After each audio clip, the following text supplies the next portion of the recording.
சொல்றான் ஹலீஃபா, என் ஹலீஃபாவை வெளிப்படுத்த போகிறேன் என்று சொல்கிறான்.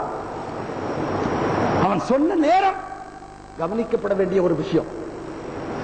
ஹலீஃபா என்று சொன்னதை விட அந்த ஹலீஃபாவை வெளிப்படுத்த போகிறேன் என்று அவன் சொன்னானே, வானவர்களை ஒன்று கூட்டி அந்த சொன்ன சந்தர்ப்பம், அந்த சொன்ன சூழ்நிலை கவனத்திற்கு உரிய ஒன்று. எந்த சந்தர்ப்பத்தில் வைத்து இந்த வார்த்தையை அந்த வானவர்களிடத்தில் அல்லாஹ் சொல்கிறான்?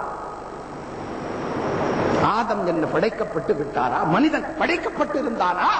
இல்லை, படைக்கப்பட போகிறான். படைக்கப்படவில்லை.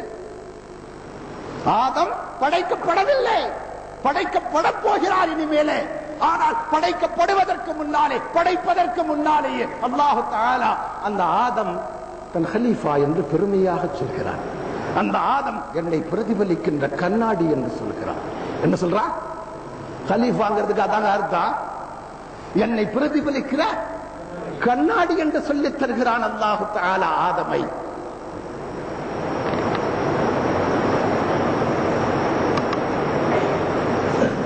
நான் கேட்கிறேன்,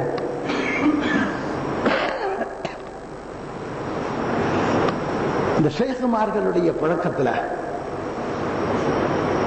அவர்களுடைய முரீதுகளில் யாராவது குறிப்பிட்ட சிலருக்கு அவர்கள் ஹிலாஃபத்து கொடுப்பது வழக்கம். கேள்விப்பட்டிருக்கோம் இல்லையா? பார்த்திருக்க மாட்டோம், நமக்கு தெரிஞ்சிருக்காது, நம்ம அனுபவிக்கல. ஆனா நாம கேள்விப்பட்டிருப்போம். ஷேகுமார்கள் தங்களுடைய முரீதுகள் சில குறிப்பிட்ட நபர்களுக்கு ஹிலாஃபத்து கொடுக்கிறது வழக்கம். எதை அவர்கள் அளவுகோலாக கொண்டு அந்த முரீதுகளுக்கு அவர்கள் ஹிலாஃபத்து தர்றாங்க?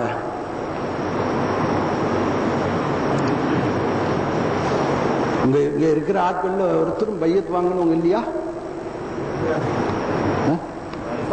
இருப்பாங்க, இருக்கிறார்கள் என்பதல்ல, இருப்பார்கள். இருந்தாலும் இருக்கலாம், அதுவும் வாஸ்தவம் தான். அல்ஹம்துலில்லாஹ். அந்த முரீதுகளிடத்தில் கேட்கிறேன், நீங்கள் பையத் வாங்கிய உங்களுடைய ஷேகுமார்கள், உங்களுடைய முரீதுகளிலே, உங்களுடைய பீர்பாய்களிலே குறிப்பிட்ட சிலருக்கு ஹிலாஃபத்து தருகிறார்கள் அல்லவா? அந்த ஹிலாஃபத்தை அந்த முரீதுக்கு அவரிடத்தில் எதை அளவுகோலாக கொண்டு தருகிறார்கள்? எந்த தகுதியை அடிப்படையாக கொண்டு அவருக்கு ஹிலாஃபத்து தருகிறார்கள் என்று கேட்கிறேன். தெரியாது. தெரியுமென்றா ஒன்னும் பிரச்சனை இல்லை, தெரியாதுன்றாலும் ஒன்னும் பிரச்சனை இல்லை. தெரியாது என்று சொன்னா வானத்தையும் பிளந்துட்டு மேல போயிடுவான். தெரியும்னு சொல்லிட்டு சொல்லுப்பான்னு சொன்னதுக்கு பிறகு தெரியாதுன்னு சொன்னா பாதாளம் அவனை முழுங்கி போடும். அதனால தெரியாது என்று சொல்றதுல கொஞ்சம் கூட தயக்கம் தேவையில்லை, அச்சம் அல்லது வெட்கம் தேவையில்லை. தெரியாது என்று சொல்லுகிறவன் தான் உண்மையான மனுஷன். அதனால தான் கேட்கிறேன், ஒரு ஷேக் தன் முரீதுகளில் குறிப்பிட்ட சில முரீதுகளுக்கு ஹிலாஃபத்து தருகிறார். அவரிடத்தில் எந்த தகுதியை அவர் பார்த்து, எந்த தகுதியை அடிப்படையாக கொண்டு அவருக்கு ஹிலாஃபத்து தருகிறார்? இது தெரிஞ்சுச்சுன்னா அல்லாஹ் ஆதமுக்கு தன் ஹிலாஃபத்தை எப்படி கொடுத்தான் என்பது தெரியும். அதுக்காகத்தான் நான் கேட்டுக்கிட்டு இருக்கேன். அல்லாஹ் ஆதமுக்கு தன்னுடைய ஹிலாஃபத்தை கொடுத்ததுனால தானே ஹலீஃபான்னு சொன்னா. எப்படிங்க? எப்படி முடிச்சிருக்கீங்களா, வேற மாதிரி இருக்கீங்களா? அல்லாஹ் ஆதமுக்கு தன்னுடைய ஹிலாஃபத்தை தந்ததுனால தானே அவரை தன்னுடைய ஹலீஃபா என்று சொன்னா. ஆதமுக்குள்ளே எந்த தகுதியை அவன் கண்டார்? எதை அளவுகோலாக கொண்டு ஆதமுக்கு தன்னுடைய ஹிலாஃபத்தை வழங்கினான்? ஆதமை தன் ஹலீஃபா என்று அந்த வானவர்களிடத்திலே அவன் அறிமுகப்படுத்தினான். ஆதம் தொழுதிருந்தாரா? நோன்பு வைத்திருந்தாரா? ஜக்காத்து கொடுத்திருந்தாரா? ஹஜ் செய்திருந்தாரா? இவ்வளவும் வேண்டாம், குறைந்தபட்சம் ஒரே ஒரு தடவையாவது வாயை திறந்து லா இலாஹ இல்லல்லாஹ் என்ற கலிமாவையாவது சொல்லி இருந்தாரா? இருந்தால் அல்லவா சொல்றதுக்கு. அவர் ஆளே இல்லை, அவர் படைக்கப்படவே இல்லை. விஷயம் அதுதான். அவர் தோற்றுவிக்கவே படவில்லை, உருவாக்கப்படவே இல்லை, அவர் இன்னும் வெளியே கொண்டு வரப்படவில்லை. ஆனால் அல்லாஹ் சொல்கிறார், ஆதம் என் ஹலீஃபா என்று. எதை மையமாக்கினான்? எதை அளவுகோலாக கொண்டான்? எதை, எந்த தகுதியை அவருக்குள்ளே அவன் பார்த்தான்? கண்ணியம் மிக்கவர்களே, அந்த கேள்விக்கு உரிய விடையைத்தான் இந்த வசனம் நமக்கு காட்டித் தந்தது. வானம் நிராகரித்தது, பூமி நிராகரித்தது, மலைகள் நிராகரித்தன. இறைவனின் அத்தனை சிருஷ்டிகளும் இறைவனை சுமந்து கொள்ளுகிற விஷயத்தில் தங்களுடைய அதிருப்தியை தெரிவித்தன.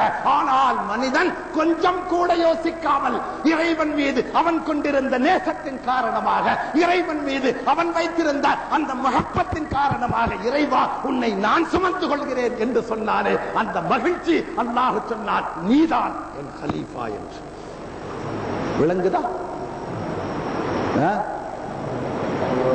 இப்ப விளங்குதா? விளங்கு இல்லையா?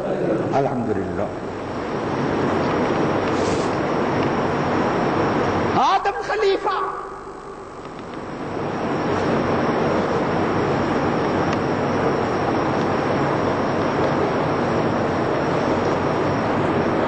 ஆதம் எப்படி கலீஃபாவாக ஆக்கப்பட்டார்?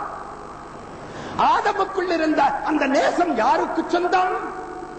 ஆதமுக்குள் பொங்கி அந்த பிரவாகம் எடுத்த மஹப்பத்து யாரிடத்தில் இருந்து வெளிப்பட்ட ஒன்று? இந்த கேள்விக்குரிய விடையை நீங்கள் தேடுகின்றீர்கள். ஆனால் அண்ணல் நபி ஸல்லல்லாஹு அலைஹி வஸல்லம் அவர்கள் சொன்னார்கள், ஆதம் ஆதம் என்று சொல்லப்பட்டது ஒரு சுயப்பொருள் அல்ல.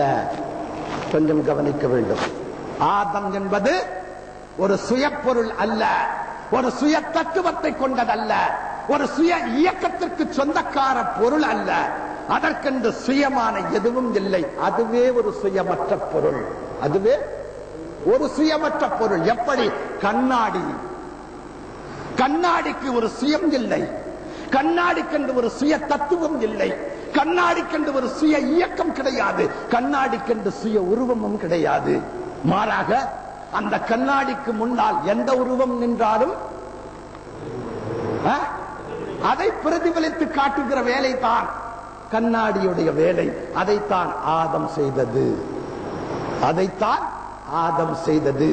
இனி ஆதமுக்குள் பொங்கிய அந்த நேசம், ஆதமுக்குள் பிரவகித்த அந்த மஹப்பத் என்ற பொருள் முஹம்மதுக்கு சொந்தமானது. ஸல்லல்லாஹு அலைஹி வஸல்லம். அந்த ஜோதிதான் ஆதமுக்குள்ளே வைக்கப்பட்ட அமானிதம். அந்த ஜோதிதான் ஆதமுக்குள்ளே வைக்கப்பட்ட அமானிதம். இப்போது ஆதம் என்ற அந்த சரீரத்தை கொண்டிருக்கின்ற சுயமற்ற மனித பொருளுக்கு இறைவனுடைய தரப்பில் இருந்து கட்டளை வழங்கப்படுகிறது. எப்படி? ஆதமே, உனக்குள் இருக்கின்ற அந்த அமானித பொருளாகிய அந்த ஜோதியின் விருப்பத்திற்கு இணங்கி நடப்பது மட்டும்தான் உன் வேலை என்று. அப்படி நடந்தால் நீ நடக்கின்ற வரை சொர்க்கத்தில் நீ சஞ்சரிப்பாய். அதற்கு மாறுபடுகிற போது, அதன் கட்டளையை மீறுகின்ற போது, அதனுடைய விருப்பத்திற்கு எதிராக நீ செயல்பட துவங்குகின்ற போது, உனக்கென்று ஒரு சுயம் இருப்பதாக நீ நினைக்கின்ற போதே நீ நரகத்திற்குள்ளே சென்று விடுவாய். இது எச்சரிக்கை. இதைத்தான் அல்லாஹ் சொன்னான். அடுத்து வருகிறது குர்ஆன்ல. நான் எந்த ஒரு வாக்கியத்தையும் தன்னிச்சையாக என் சுய கற்பனை கொண்டு நான் உங்களிடத்தில் பேச இல்லை, மாறாக குர்ஆனுடைய வசனத்தை கொண்டு ஆதாரப்படுத்துகின்றேன். அல்லாஹ் சொல்கிறான், நீங்கள் அனைவரும் இந்த சொர்க்கம் என்ற மருங்காபுரியில் இருந்து கீழே இறங்கி செல்லுங்கள். இங்கே வசிப்பதற்குரிய தகுதியை நீங்கள் இழந்து விட்டீர்கள். இனி கீழே இறங்கி சென்றதற்கு பின்னால் பின் என்னுடைய தரப்பில் இருந்து உங்களுக்கு நேர்வழி வரும்.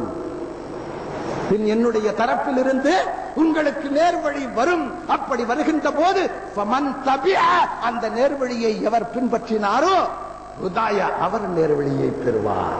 இது திருமறை தருகின்ற தீர்ப்பு. அந்த நேர்வழி எது? ஆதமுக்குள்ளே ஆதமுடைய சுய நிலை உண்டென்ற எண்ணம் ஆதமுக்குள் ஊடுருவியதன் காரணமாக ஆதமுக்குள் பிரகாசித்த ஜோதியின் நினைவு மறக்கடிக்கப்பட்ட காரியம். இனி ஆதம் பூமிக்கு வந்து 400 ஆண்டுகளுடைய அழுகைக்கு பின்னால் ஆதமின் மீது அந்த ஜோதிக்கு இரக்கம் பிறக்கின்றது. அதற்குள்ளே ஆதமுக்குள்ளே அந்த ஜோதி மீண்டும் தன் நினைவை புதுப்பித்து தருகிறது. அப்படி தந்த போதுதான் ஆதம் என்ற அந்த சுயமற்ற உருவம் இறைவனிடத்திலே பிரார்த்திக்கின்றது. எப்படி?